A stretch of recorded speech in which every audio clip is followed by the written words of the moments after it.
Reciban nuestro saludo al iniciar la actividad número 2, en la que abordaremos y orientaremos el estudio de la hepatitis viral aguda, enfermedad que constituye un importante problema de salud que afecta a varios cientos de millones de personas en todo el mundo y causa una morbilidad y mortalidad considerables en la población, tanto por la infección aguda como por las secuelas crónicas, entre las que se encuentran la cirrosis hepática y el hepatocarcinoma.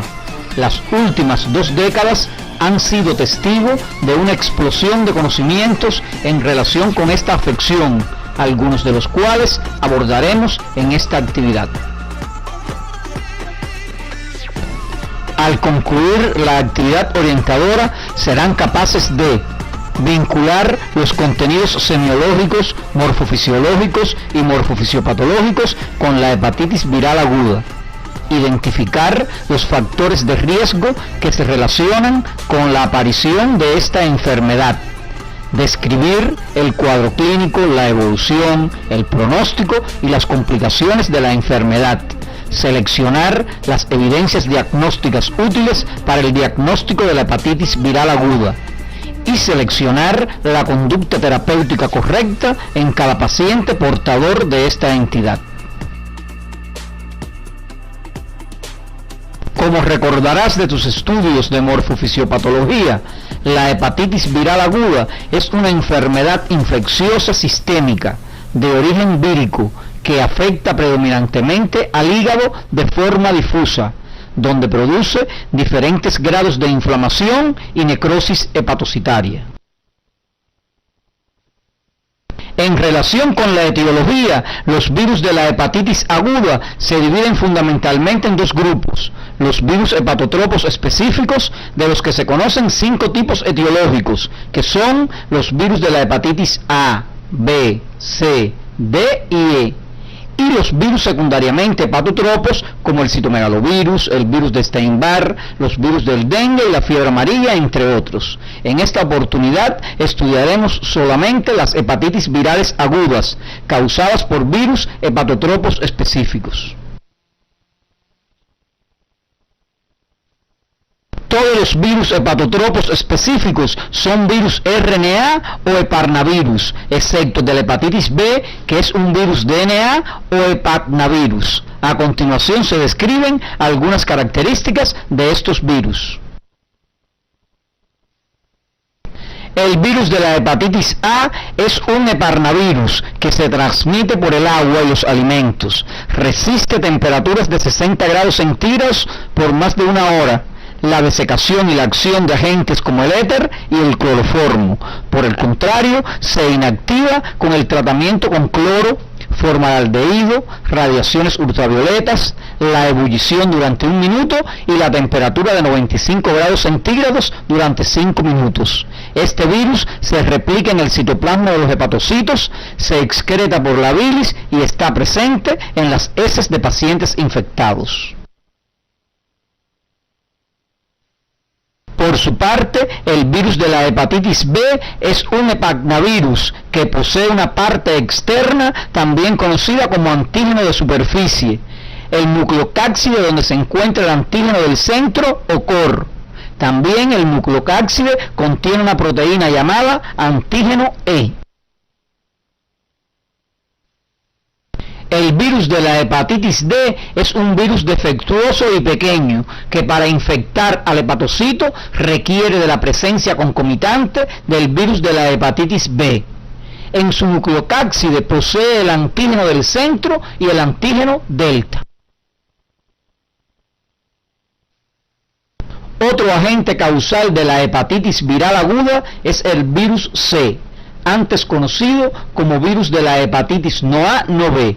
Es un virus de estructura compleja, provisto de una envoltura lipídica ligada a su patogenicidad, pero que puede ser inactivada con calor, formol, luz ultravioleta y exposición a detergentes, lo que limita su capacidad de infección. Su diversidad genotípica, debido a su elevada tasa de mutación, permite que el virus evada la defensa inmunitaria del hospedero e interfiere en una inmunidad humoral eficaz. También en el origen de la enfermedad participa el virus de la hepatitis E, que es un virus muy lábil, lo que dificulta su estudio, pero al mismo tiempo con mucha similitud entre sus cepas, lo que facilita el diagnóstico y la inmunoprofilaxis. El conocimiento de los aspectos epidemiológicos de la hepatitis viral aguda es de mucha importancia para el médico integral comunitario, pues le sirven de base para decidir las medidas higiénico-sanitarias necesarias para prevenir la enfermedad. El virus de la hepatitis A se transmite por vía fecal oral, asociada a la pobre higiene o al hacinamiento, ya sea por contacto persona a persona o por contaminación de aguas o alimentos con materia fecal que contienen el virus. El primer mecanismo ocurre en niños o personas con hábitos higiénicos insuficientes relacionados con el mal lavado de las manos. El segundo es responsable de brotes epidémicos. La infección se produce a partir de personas con infección aguda, pues no existe la condición de portador crónico. Tienen un periodo de incubación de 15 a 45 días. La primoinfección confiere inmunidad para toda la vida. La enfermedad causada por este virus es la de menor gravedad, con una letalidad de solo 1 en 1000 casos, y nunca evoluciona a la cronicidad. Contrastando con el pronóstico benigno de la hepatitis A, la infección por virus B causa la muerte a 250.000 personas al año, es decir, el 1% de los pacientes infectados. Se debe señalar que entre el 1 y el 5% de los pacientes evolucionan a la cronicidad. En este tipo de hepatitis, la principal vía de contagio es a través de la sangre contaminada, pero su presencia en el semen, la saliva y las secreciones vaginales hacen que el contagio por vía sexual sea el responsable de alrededor del 30% de los enfermos. También el virus puede transmitirse por vía transplacentaria y la lactancia materna. Las personas más expuestas a la infección por el virus de la hepatitis B son los drogadictos que utilizan la vía intravenosa, los pacientes hemodializados, el personal de laboratorio, los estomatólogos, las personas con promiscuidad sexual y los homosexuales masculinos. El periodo de incubación es entre 30 y 180 días y su incidencia ha disminuido en países con programas de vacunación universal. La infección por el virus C está extendida en todo el mundo. Su prevalencia en la población general es de 1 a 2%, pero en África afecta al 20% de la población. Se transmite fundamentalmente por vía parenteral, a través de sangre y hemoderivados y el uso de jeringuillas contaminadas. Las personas más propensas son el mismo grupo de riesgo que el de la hepatitis B. La transmisión sexual es excepcional. Tiene un periodo de incubación igual que el virus B, pero con una mayor predisposición de evolucionar a la cronicidad y al estado de portador crónico.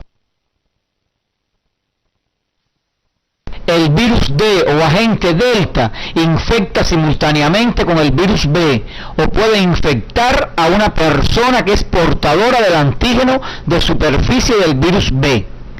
Tiene distribución universal y las principales vías de transmisión son la vertical de madre a hijo y por contagio sexual. La hepatitis por virus E se transmite por vía fecal oral. Se ha observado en forma de epidemias transmitidas por aguas contaminadas. Tiene un periodo de incubación de 2 a 6 semanas. La forma ictérica suele ocurrir en jóvenes y cuando se presenta en embarazadas determina una letalidad del 20%. Los aspectos epidemiológicos abordados son una herramienta importante para el médico integral comunitario, pues a punto de partida de su conocimiento se pueden emprender las medidas de control higiénico-sanitarias indispensables para la prevención de la enfermedad, la realización de su diagnóstico, instaurar el tratamiento y establecer el pronóstico. En el origen de las lesiones hepáticas y en el curso que sigue la enfermedad, los principales eventos patogénicos están relacionados con la acción citopática directa de los virus sobre el hepatocito y las áreas periportales, y con la respuesta inmunológica del huésped, que involucra a los linfocitos T citotóxicos y a las proteínas del complejo principal de histocompatibilidad o HLA. Para un conocimiento más profundo en relación con la patogenia de las hepatitis virales agudas, debes revisar tu libro de texto. Los aspectos macroscópicos del hígado de un paciente con hepatitis viral aguda muestran una glándula aumentada de tamaño, de superficie lisa y de color rojo vino, pero si existe colestasis, el color es verde amarillento. En pacientes con evolución grave, el hígado se atrofia. Las lesiones morfológicas microscópicas típicas de todos los tipos de hepatitis víricas agudas son similares y consisten en infiltrado panglobulillar de células mononucleares, necrosis de hepatocitos, hiperplasia de células de Kupffer y grados variables de colestasis. La lesión celular consiste en degeneración y necrosis hepatocitaria, colapsos celulares y abombamiento de las células. Sobre estos aspectos debes profundizar en tu libro de texto y en la galería de imágenes que aparecen en tu CD. Las características clínicas de esta entidad es muy variada, sin diferencias específicas atribuibles al tipo de virus causal. Por tanto, por las manifestaciones clínicas o bioquímicas no es posible precisar el agente etiológico. El curso clínico de la enfermedad, en su forma común, consta de 4 periodos que son el periodo de incubación, el periodo de pródromos o fase preictérica, el periodo de estado o fase ictérica y el periodo de convalecencia. El periodo de incubación es el intervalo entre la exposición y la aparición de los primeros síntomas, y como se expresó en la epidemiología, varía en dependencia del tipo de virus y del volumen del inóculo. El período prodrómico de la enfermedad dura entre 3 a 5 días, aunque en ocasiones no se presenta. El paciente se encuentra cansado, inapetente, con alteraciones de los sentidos del gusto y del olfato, que en los fumadores provoca rechazo al cigarro. También se presentan náuseas y vómitos, distensión abdominal y dolor en hipocondrio derecho. En casos de hepatitis A puede presentarse un cuadro pseudogripal artromiálgico, con fiebre sin escalofríos de 1 a 2 días de duración, congestión nasal, dolor de garganta, tos y cefalea, cuadro que en sus inicios puede generar dudas diagnósticas en el médico. Cuando aparece la ictericia, el paciente suele encontrarse paradójicamente mejor, ya que desaparecen la mayoría de los síntomas presentes durante el periodo prodrómico, pero persisten la astenia y la laxitud. La intensidad de la ictericia varía y puede oscilar desde una leve coloración amarilla de las escleróticas hasta un intenso color amarillo verdoso de la piel y mucosas. Son características la coluria y la hipocolia. El período ictérico puede faltar y a esta situación se le denomina hepatitis anictérica. Al examinar al paciente se detecta hepatomegalia blanda y sensible y esplenomegalia en el 10 a 25% de los casos. Este periodo dura entre 2 y 6 semanas. El periodo de convalecencia se inicia con la desaparición de la ictericia. El paciente todavía se halla asténico y no es raro que aqueje molestias en hipocondrio derecho. Esta fase dura entre 2 a 12 semanas. No siempre la hepatitis viral aguda adopta la forma clínica que se describió, sino que se puede presentar de otras formas, entre las que se encuentran la hepatitis inaparente, la hepatitis anictérica, la hepatitis colestásica, la hepatitis prolongada, la hepatitis recidivante, la hepatitis grave y la hepatitis fulminante. Para conocer las características clínicas de cada una de estas formas, debes revisar tu libro de texto. El pronóstico de la hepatitis vírica suele ser bueno en la mayoría de los casos. Cabe esperar una recuperación clínica y bioquímica completa al cabo de 1 o 2 meses en todos los casos de hepatitis A y E, y de 3 a 4 meses en las 3/4 partes de los casos de hepatitis B y C. El criterio de curación es la normalización de las aminotransferasas ASAT y ALAT, por lo que se debe considerar que los valores altos persistentes indican actividad de la enfermedad. El riesgo de evolución hacia la cronicidad es nulo en las hepatitis A y E, de alrededor del 5% en la B y superior al 70% en las hepatitis C. Son propensos a seguir este curso los pacientes inmunodeprimidos, los alcohólicos y los de edad avanzada. Un % mínimo de pacientes siguen una evolución tórpida y presentan complicaciones cuya gravedad puede ir desde muy ligeras hasta muy graves y letales. Entre las más frecuentes están la hiperbilirrubinemia posthepatitis, la hepatitis fulminante, la hepatitis crónica, la cirrosis poshepatitis o posnecrótica, el hepatocarcinoma y las complicaciones raras como miocarditis, pancreatitis, anemia plástica, mielitis transversa y polineuritis periférica. Las evidencias de mayor utilidad diagnóstica en las hepatitis virales agudas son las evidencias analíticas, entre las que están las pruebas bioquímicas y los marcadores inmunológicos virales, las evidencias anatomopatológicas y las evidencias imagenológicas.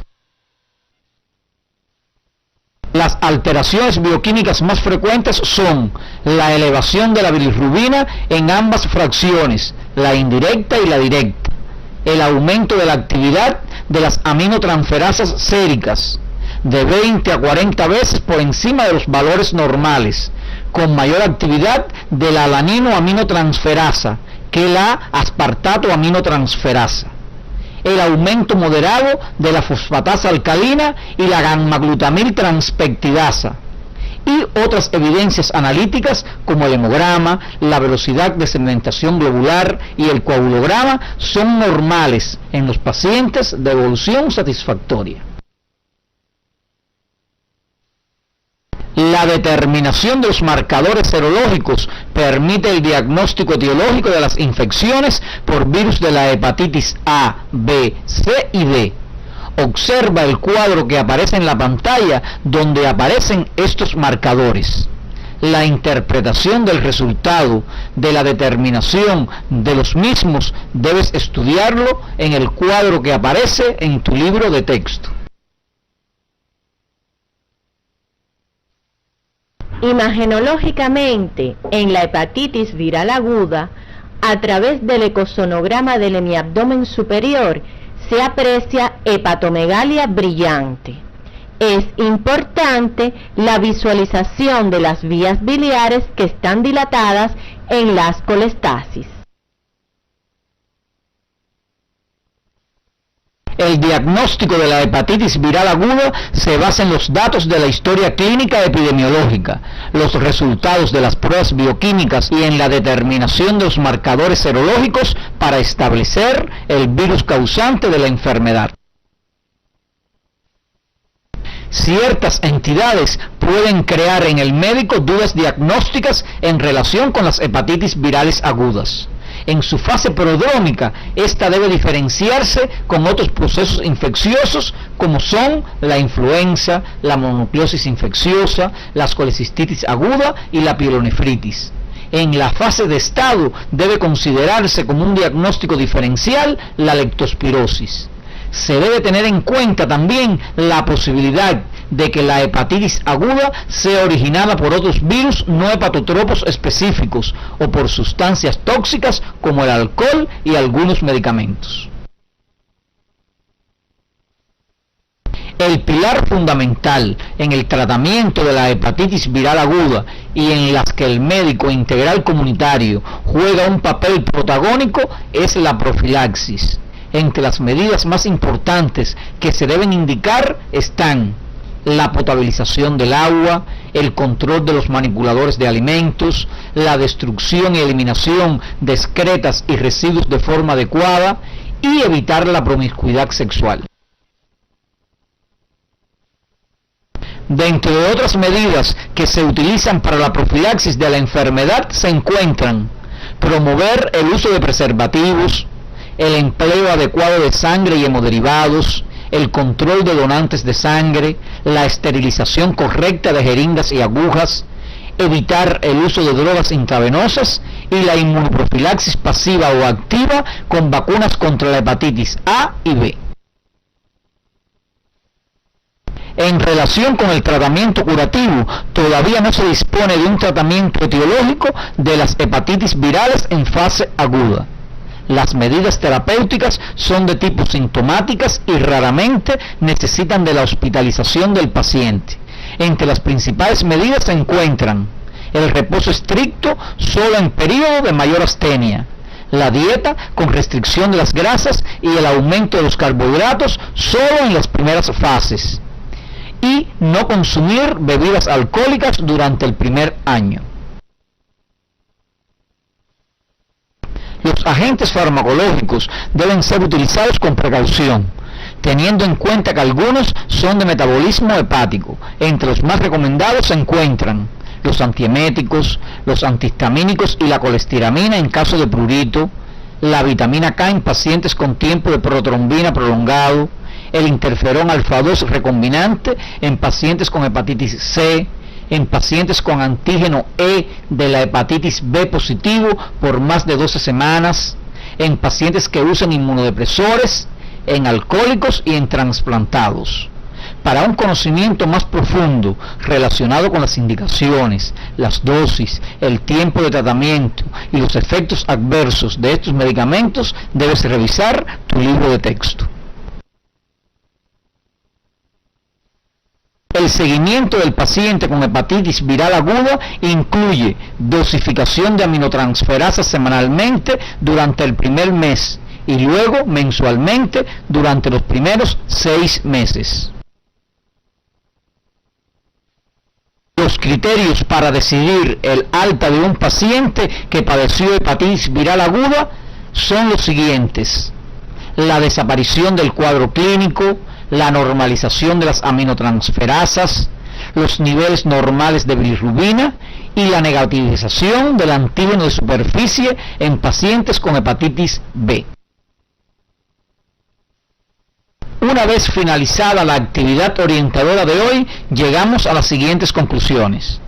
La hepatitis viral aguda constituye un serio problema de salud mundial, con elevada prevalencia en países subdesarrollados, que afecta a poblaciones cuyas condiciones higiénico-sanitarias son inadecuadas. La contaminación del agua y los alimentos en escuelas, unidades militares y campamentos de vacacionistas originan formas epidémicas de la enfermedad. Los exámenes de laboratorio son indispensables para determinar el agente causal de las hepatitis. El papel del médico integral comunitario es protagónico en la orientación a la población sobre las medidas de profilaxis, tanto para impedir la aparición de casos aislados como de brotes epidémicos.